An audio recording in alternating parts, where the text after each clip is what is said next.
idol madla, nakakahanga, may mga hawak, gandang linyada. Ika'y inspirasyon kung bakit hanggang ngayon ako'y palaging kumakarera. Naglalabo yung mga warriors ko dito, mga kalapatid sa yan sila. So ito yung latest trainees natin dito na huli ko mga tinape na nasanay na. So, meron tayong grisel, white flight, saka red check na lumipad. Yun, lumayas na sila mga kalapatids. Kanina nga pala pinadala na natin yung mga nanalo sa ending bird, saka yung nag-avail ng dalawang speed bird sa atin na off color. So wala na. So ngayon yung mga available pa tayo dito, mag PM lang kayo mga kalapatids, no? So ito na yung next batch, yung mga kulay pula na yan. Yan ang susunod nating tape. Ngayon ito, pupuntaan natin si grisel mga kalapatid. Tingnan natin yung condition niya. Kasi nga, nakaraan nakita ko yung itlog nila hindi na inuupuan mga kalapatid. Tingnan natin kung kaya pa niyang manalo or kaya pa niyang i-maintain yung speed niya. Ito pa, ito ba sila? Ayan o, ito na. Nagtambay na yung dalawa nating warriors. So, ito yung dalawa nating ibon na mag-asawa. So, ito yun mga kalapatid. Yung ating multiple pulling winner. 2 times lap winner na mga kalapatid. Ang dynamic duo natin. And then 1 time tag team winner na sila. Dapat 2 beses ang winner ng tag team to eh. Kaso nga lang yung isa hindi tayo naka-entry, sayang. Pero nung nag-entry tayo, nadali naman natin kaagad. Kaya lang nasumunod. Hindi na kasi bumabagal tong si 17. Ano, si 17. Nag-ano siya, nagmamabagal.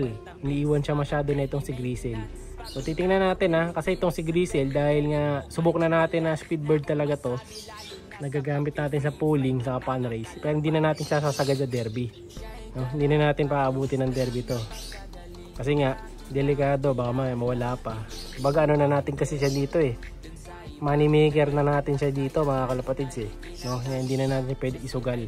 Tested ko na yon mga kalapatids. Pag mga money maker natin hindi ko na sinusugal sa ano, sa mas malalayo sa derby, mga ganun, no? Kasi baka masayang sila. Minsan lang tayo makapagpalabas ng mga ganyang matutulin na talagang nakakalap winner. So isa na to sa mga record breaker natin, si grisel mga kalapatids.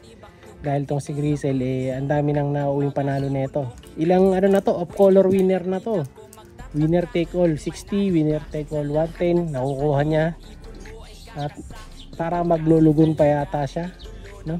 Hindi ko rin siya masyado pinaghahawakan para hindi sumakit yung katawan, hindi ma-stress, no? Kasi kondisyon naman eh. Yung dalawang kapatid pala niya, na yung isang kapatid hindi pa kinuha mga kalapatids. Ayan.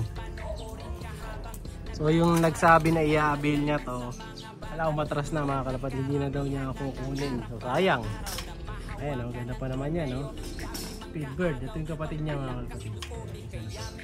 Dalawa yan, lalaki sa babae. Ito babae ko eh. Matitesting natin kung namana niya yung speed, kasi lalaban din naman natin to. Yung isa, ano yun, rescue yun. So sila ano, kamustahin pala natin, sila Kobe. Kasi nga, di ba, sila Kobe nung nakaraan nagkasipon. So kukunin ko na rin kasi sila ngayon, lilipat na natin ng pwesto. Lilipat ko na sila ng loft.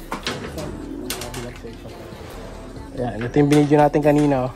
May oregano. So hindi tayo magbibigay doon kasi sasakay natin sila mamaya. Baka masira yung ano nila, conditioning. So yun natin, sila Kobe. Dito sa kabila yun eh. Ito, kunin natin yan, si Hinata, panayang itlog. Itlog na naman siya. O, ayan o. Yung itlog na to, walang similya, pero ang kapal ng itlog niya, oh. Solid na solid yung itlog. Kunin natin. Ito siya, si Hinata. Pero sa tingin ko, ano, wala na siyang sipon.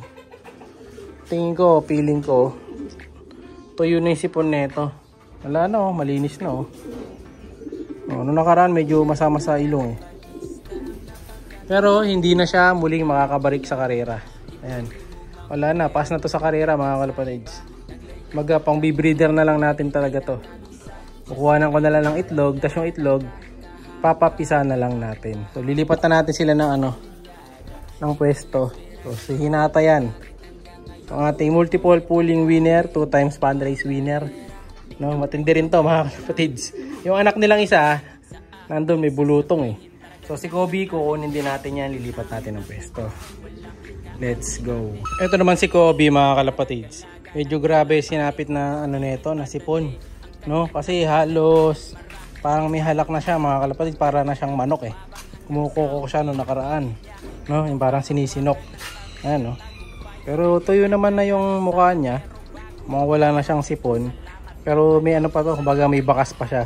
No? Kaya iwawalay natin. Kasama na lang muna natin to kay Hinata. Para doon tuluyan silang makapagpahinga. Mawalay natin sila. Ayan, kasama natin yung Hinata. Para di naman siya ma-stress. Magkatabi pa rin naman sila eh. Hindi sila magkakalayo. Ayan. So dito na lang din sila sa loob. Kasi diretso na to eh. Diretso breeder. Saka nagamot na sila. Tapos na yung gamutan nila actually. Ano na sila? For rest na sila. No? Rest na sa gamot. And then rest na rin sila sa karera dahil hindi na natin ibabalik yung neto, karera. Hindi ako nagkakamali, 70 times winner na to, no? So wala na siyang dapat patunayan kasi napatunayan na niya na mabilis siya mga kalapatids. And then one time na rin to, fan race winner. Yan. Nag-lap winner na rin siya once. Pero natalo siya ni Grisel kasi si Grisel 2 beses na yung lap winner eh. No? Ayos boy. Lipat muna natin to. Yun, nalipat na natin si Kobe saka si Hinata. Si Hinata, may itlog pa nung itlog niya na pangalawa. Ito mga kalapatids. Wala naman tong pamilya. Ayan, pero babalik ko to. Kasi itlog ko nakadalawang click shot dito eh. No? So ano pa ako ng cage na hindi mo na sila magkatabi. Hindi pa to si Kobe eh. Hindi pa fully healed sa kanyang sipon. Pero ito magaling na si Hinata. Siya na lang maiiwan si Kobe dito. Si Hinata, hanapan natin ng ibang pwesto. So, ito nga, umulan. So, ito, di ba? Yan yung epekto nung nilagay natin ng ganito, mga kalapatids.